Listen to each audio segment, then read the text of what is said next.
तो बोल रहे हैं कि हम लोग तो एटलीस्ट एग्जाम ले रहे हैं, कोशिश कर रहे हैं, इंटरनेट बंद करना पड़ रहा है तब भी कर दे रहे हैं कि भाई किसी तरीके से एग्जाम हो जाए।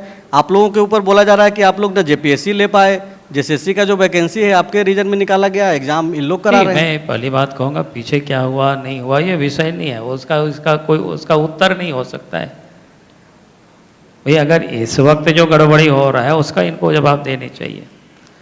और लड़कों ने खुल करके जी इस बार के जो 21-22 की बताया कि नेट बंद हो गया था, फिर लड़कों ने खोल करके हमसे भी बच्चे लोग मिले थे और उन लोगों ने दिखाया हमें बाज़ाब्ता कि भाई पिछले जो प्रश्न पत्र था उसको फिर इसमें उतार दिया गया ताकि चोरी कराने में आसान हो सके बताने में, और फिर किस प्रकार से चोरी कराया जा रहा था उसका भी सबूत बच्चों ने दिखाया कि जो बच्चे कहीं से मोबाइल से बात कर रहे हैं उसके आंसर को लिख रहे हैं, जब लोगों ने देखा उनसे पूछा तो उन्होंने फाड़ करके फेंक दिया बच्चों ने, फिर उसका पूरे वीडियो बनाया हुआ है, फिर उसको भी देखा कि हाँ उस क्वेश्चन का ही वो आंसर है, और उसके बाद बच्चों ने विरोध किया, फिर गवर्नर को भी लिखित में दिया, हमें भी आकर के लोगों ने दिया था, सरकार से भी लोग मांग कर रहे हैं।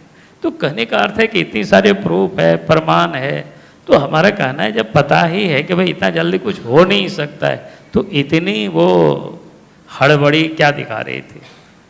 तो इसलिए हमने कहा कि हम लोग तो बिल्कुल इत्मीनान से हैं, कोई दिक्कत नहीं, हम लोग जानते हैं लोकतंत्र में 5 साल पर ही चुनाव होता है, 5 साल के बाद ही जनता को सरकार को चुनने का नया अवसर मिलता है। लेकिन उनको लगता है कि 5 साल थोड़ा कम हो गया इसलिए थोड़ा जल्दी जल्दी करो, जल्दी जल्दी करो। वो तो बोल रहे हैं कि उनको आप लोग काम ही नहीं करने दिए, डे वन से सरकार गिराने की वो काम करे तब, नहीं तो कमाने में लग गए थे ना शुरू से ही। हमने तो पहले भी, आपको याद होगा, मैंने जिस समय साहेबगंज गंगा नदी पर जहाज की दुर्घटना हुई उसे 1 साल पहले हमने मुख्यमंत्री को पत्र लिखा और हमने कहा कि देखो यहाँ पर इलीगल सब पत्थर की खुदाई हो रही है, पत्थर की ढुलाई हो रही है, इलीगल जहाज चल रहा है, कभी भी ये दुर्घटनाग्रस्त हो सकता है, जगह भी गलत है, इसलिए आप इसको बंद करें। लेकिन उन्होंने कुछ संज्ञान नहीं लिया, हमें तो एक्नॉलेजमेंट तक नहीं दिया कि हाँ आपका पत्र मिला, इतना भी एक्नॉलेजमेंट नहीं तो दिया। आप सर पत्र भी तो मतलब सैकड़ों लिख देते हैं ना, कितना क्या अंतर पड़ता है भाई, सैकड़ों लिखे, आखिर हम लोगों का काम क्या है? सरकार का काम है काम करना, हमारा काम है सरकार को सूचना देना, जानकारी देना। जो काम नहीं होता है पब्लिक के बीच में जाते हैं, पब्लिक भी 10 तो आवेदन देते हैं, तो क्या करें, हम तो सरकार है नहीं उस पर इम्प्लीमेंट करेंगे, तो हम तो पत्र सरकार को ही लिखेंगे ना, संबंधित विभाग को लिखेंगे। तो कहने का अर्थ है कि मैं कह रहा था कि भाई अगर ये काम करते जी तो फिर ये दिन उनको देखना भी नहीं पड़ता।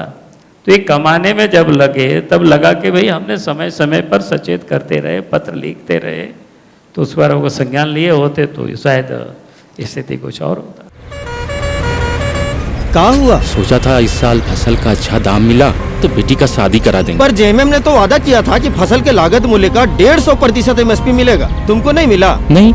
तुमको? नहीं, हमको भी नहीं मिला। हमें तो नहीं मिला। आपको मिला क्या? इन्हें तो वादों वाला एमएसपी नहीं मिला, आपको मिला क्या?